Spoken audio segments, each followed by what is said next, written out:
कहानी की शुरुआत में ग्रैंथम शहर में कई हत्याओं के बारे में बताया जाता है, जहां पुलिस को कोई भी जबरदस्ती, कोई भी फिंगरप्रिंट, फोर्स एंट्री, किसी का भी नामो निशान नहीं मिलता। और डेड बॉडी की कंडीशन देखने पर लगता है कि वो घर से भागना चाहते थे, लेकिन वो नाकामयाब रहे। हालांकि अजीब बात यह है कि उन सभी को एक औरत की डेड बॉडी मिलती है, बेसमेंट में गड़ी हुई। यहाँ तक के सभी लोगों के बारे में और उनके मौत के बारे में सभी इंफॉर्मेशन थी, लेकिन उस औरत के बजाय, यहाँ तक कि उस औरत का उस क्राइम सीन में होना, इसमें कोई कारण भी नजर नहीं आता। शेरिफ उस औरत को जेन डो फिलहाल के लिए नाम रख देते हैं। दूसरी तरफ एक मुर्दा घर देखते हैं जिसे बाप बेटे चलाते हैं ग्रैंथम शहर में, वो भी कई सालों से। उनके बेसमेंट में 2 लिफ्ट है, एक लैडर जैसा है जहां दरवाजा सिर्फ बाहर की तरफ खुलता है। वो दोनों लोग बहुत प्रोफेशनल हैं और किसी भी डेड बॉडी का कंडीशन देखकर उनकी मौत का कारण बता देते हैं। हालांकि जो बेटा है उसे अपने लिए गर्लफ्रेंड ढूंढने में काफी दिक्कत आती है, क्योंकि वो ऐसा काम ही कर रहा है जो वो करना नहीं चाहता। किस्मत से उसकी गर्लफ्रेंड मुर्दा घर से नहीं डरती और वो वहां जाकर डेड बॉडी को देखना चाहती है। और उसकी गर्लफ्रेंड सोचती है कि आखिर बॉडीज में ये घंटी क्यों टंगी हुई है। फादर बताते हैं ये इसलिए है ताकि उन्हें समझ आ जाए कि ये सच में मर चुके हैं। वो लड़का काम के बाद अपनी गर्लफ्रेंड के साथ डेट पर जाने वाला था, तभी वहां पर शेरिफ आ जाते हैं और उस औरत की डेड बॉडी को मुर्दा घर में पहुंचा देते हैं। और ये भी बताते हैं कि ये काफी अर्जेंट है और वो लड़का नहीं चाहता कि उसके पापा अकेले ओवर टाइम करे, इसलिए वो अपनी गर्लफ्रेंड के साथ नहीं जाता और उसे कह देता है बाद में आने के लिए। शेरिफ ये जानना चाहते हैं कि ये औरत कौन है और ये कैसे मरी। शेरिफ के जाने के बाद लड़का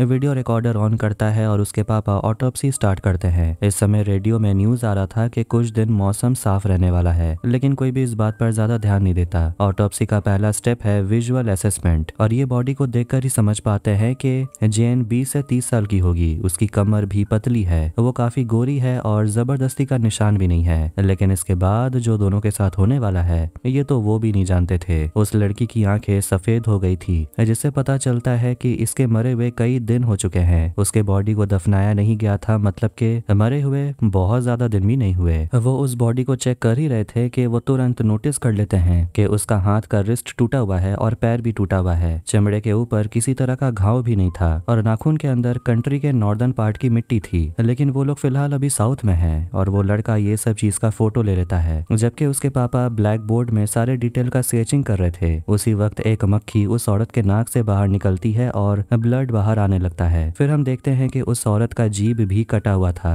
और एक दांत भी गायब है। उसके मुंह के अंदर एक पतला सा धागा था, यहाँ तक कि उसके प्राइवेट पार्ट को भी नुकसान पहुंचा है। ये सबसे मौत का कारण का पता लगाना काफी कॉम्प्लिकेटेड हो गया था। अब रात के 9:45 बज चुके थे और लड़का समझ गया था कि वो अपने डेट पर नहीं जा सकता, इसीलिए वो अब सेकेंड स्टेप पर जाते हैं, जो है इंटरनल टेस्टिंग। रेडियो की आवाज से तंग आकर लड़का म्यूजिक चैनल लगा देता है। इसके बाद वो बॉडी की चीड़ फाड़ स्टार्ट करते हैं। हालांकि अब अजीब चीजें होने लगती हैं। बॉडी के अंदर से खून बहने लगता है जैसे कि वो औरत जिंदा हो, और रेफ्रिजरेटर के अंदर जितने भी नमूने रखे गए थे सब कुछ खराब हो चुका था। जैसे वो चीर फाड़ करना स्टार्ट करते हैं अजीब चीजें होने लगती हैं। लंग्स जले हुए थे जैसे कि बॉडी में आग लगाया गया था। अंदर के सभी हिस्सों पर किसी नुकीले चीज से स्टैब किया गया था और ये सब मेडिकली इम्पॉसिबल है कि अंदर के हिस्से खराब हो चुके हैं जबकि बाहर का स्किन पूरी तरह से सुरक्षित था। अगर इसका मर्डर हुआ है, उन्हें नहीं पता कि इसका मर्डर क्यों किया गया होगा। वैसे भी ऐसे कॉम्प्लिकेटेड तरीके से उन्हें काफी डाउट हो रहा था। जिसके बाद बाहर हॉलवे से आवाज आने लगती है और लड़का बाहर जाकर देखता है और वो एक आदमी को देखता है, लेकिन जब वो करीब जाता है तो वहाँ कोई नहीं होता। लैब में फादर हाथ को काटते हैं तो उसे हड्डी नजर आता है और आवाज का पीछा करते हुए वो लड़का एक डक्ट के अंदर अपने पालतू बिल्ली को देखता है जो बुरी तरह घायल हो गया था। ऐसा लग रहा था वो मर जाएगा। उसकी बिल्ली को दर्द से छुटकारा देने के लिए फादर वहां आकर उस बिल्ली का गर्दन तोड़ देते हैं और उसके बॉडी को जला देते हैं। वापस मुर्दा घर में और भी अजीब चीजें और भूतिया चीजें होने लगती हैं। जिस फ्रीजर में डेड बॉडीज को रखा गया था वो अचानक खुल जाते हैं और देश के नॉर्दर्न पार्ट में एक फूल मिलता है। वही फूल उस डेड बॉडी के इंटेस्टाइन के अंदर मिलता है। ये फूल और मिट्टी ये बताते हैं कि ये डेड बॉडी नॉर्थ का है। तभी रेडियो में न्यूज आता है कि तूफान आने वाला है और लड़का थोड़ा सा घबरा गया था। वो अपने पापा से कहता है हम ऑटोप्सी अभी रोक देते हैं, कल फिर से शुरू करेंगे, लेकिन उसके पापा नहीं मानते। उसके बाद उस लड़की के पेट के अंदर एक कपड़ा मिलता है जिसके अंदर एक ड्राइंग बना हुआ था। उस कपड़े के अंदर उसके एक दांत जो मिसिंग था वो भी मिलता है। हो सकता है कि ये औरत अपने दांत को निगल गई होगी। उस लड़के को लगने लगता है कि शायद इस औरत को कल्ट के द्वारा सैक्रिफाइस किया गया होगा। अब रेडियो में खबर आ रही होती है कि तूफान की वजह से बाढ़ आ गया है। वो लड़का अपने पापा से कहता है घर चलने, लेकिन उसके पापा मना करते हैं तो वो वापस वापस एग्जामिनेशन कंटिन्यू करते हैं और उन्हें चमड़ी के अंदर और अजीब डायग्राम देखने को मिलते हैं और मुर्दा घर का दरवाजा अपने आप खुल जाता है, लाइट ऑन हो जाती है और ब्लास्ट हो जाता है। ये देखकर फादर जाने का मन बना लेते हैं क्योंकि अब वो भी डर गए थे। फिर वो दोनों वहां से जाते हैं। जनरेटर अभी भी काम कर रहा था और पावर वापस आ जाता है, लेकिन बेसमेंट का दरवाजा ब्लॉक हो गया था पेड़ की डाली गिरने के वजह से और वो दरवाजा नहीं खोल पा रहे थे। यहाँ तक कि फोन का रिसेप्शन भी नहीं आ रहा था। इस वक्त उनके बाहर से किसी के कदमों की आवाज सुनाई दे रही थी।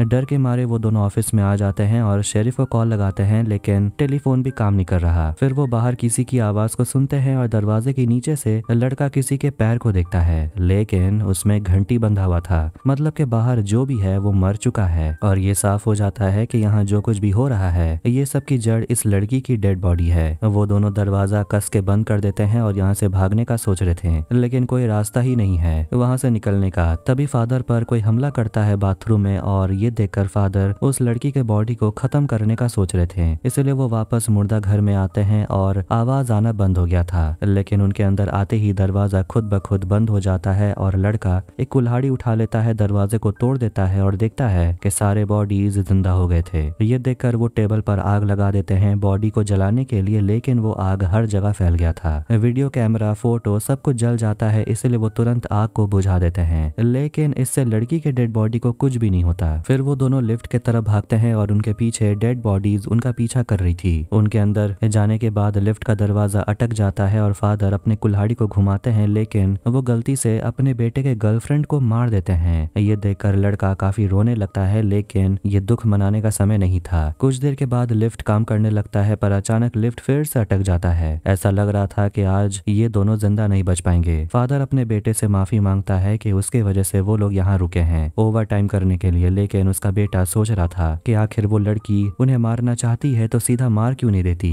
जब से ऑटोप्सी स्टार्ट हुआ है वो हमें अपना काम करने नहीं दे रही, जैसे कि उसके शरीर के अंदर कुछ राज है जो वो हमें नहीं बताना चाहती, और हो सकता है कि अगर वो ये पता लगा ले कि उस लड़की की मौत कैसे हुई तो ये सब जो हो रहा है वो भी उसे रोक लेंगे। इसके बाद दोनों वापस अपने टेबल तक आते हैं, लेकिन अचानक क्रीमेटर के अंदर से धुआं निकलने लगता है और उस घने धुएं के वजह से फादर जमीन पर गिर जाते हैं, लेकिन उसका बेटा उसे बचा लेता है और वो लोग काम करने लगते हैं और उन्हें झटका लगता है ये देखकर कि उस लड़की का ब्रेन टिश्यू जिंदा है और उस लड़के को एहसास होता है कि वो कपड़ा जो पेट के अंदर मिला उसे आधा मोड़ने पर बाइबल का एक वर्स नजर आता है, लेविटिकस 20:27, जिसको पढ़ने पर उन्हें समझ आता है कि ये औरत असली में एक चुड़ैल है जिसे मिडिल एज के समय नॉर्दर्न यूरोप में सैक्रिफाइस किया गया था। और इस लड़की के पतले कमर का कारण ये हो सकता है क्योंकि उस समय लड़कियां गर्डल पहनती थीं और उस समय यूरोप में ज्यादातर चुड़ैल किसी आम औरत की तरह शादी कर लेती थी। ये सब जानकर फादर समझ लेते हैं जेन उन्हें वही दर्द दे रही है जो उसने 300 साल पहले सहा है। तभी वो अपने चमड़ी के अंदर एक सिंबल देखता है, ऐसा ही सिंबल उसे लड़की के बॉडी के अंदर भी मिला था। इस लड़की के डेड बॉडी को डिस्ट्रॉय करना नामुमकिन था, इसलिए उसे दफना दिया गया। इसके बाद फिर से डेड बॉडीज बाहर से दरवाजा पीटने लगते हैं और बेटा जाकर दरवाजा रोकता है और उस लड़की से भीख मांगता है उन्हें छोड़ देने के लिए, कम से कम उसके बेटे को नहीं मारने। जिसके बाद वो लड़की के जॉइंट अचानक ठीक होने लगते हैं और बदले में फादर के जॉइंट टूटने लगते हैं। उस लड़की की आंखें नॉर्मल हो जाती और फादर की आंखें सफेद हो गई थी। लड़का अपने पापा को तड़पते हुए देख रहा था जो उसके लिए काफी मुश्किल था, इसलिए वो अपने पापा को मार देता है। तभी वो किसी को सुनता है जो उसे नाम से बुला रहा था। वो तुरंत भागने के लिए निकलता है, लेकिन दरवाजा नहीं खुलता। तभी अचानक वो अपने पीछे पापा को देखता है जिससे वो डर गया था और वो सीढ़ी से नीचे गिरकर मर जाता है। फिर वहां भी पुलिस पहुंच जाती है तो उन्हें बाप बेटे की डेड बॉडी मिलती है, लेकिन उन्हें लड़के की गर्लफ्रेंड की बॉडी नहीं मिलती। तभी रेडियो पर ब्रॉडकास्ट होता है कि आज इतनी भीषण गर्मी का चौथा दिन है। मुर्दा घर के अंदर जैसे कुछ बदला ही नहीं था, सिर्फ कैमरा और फोटो जले हुए थे।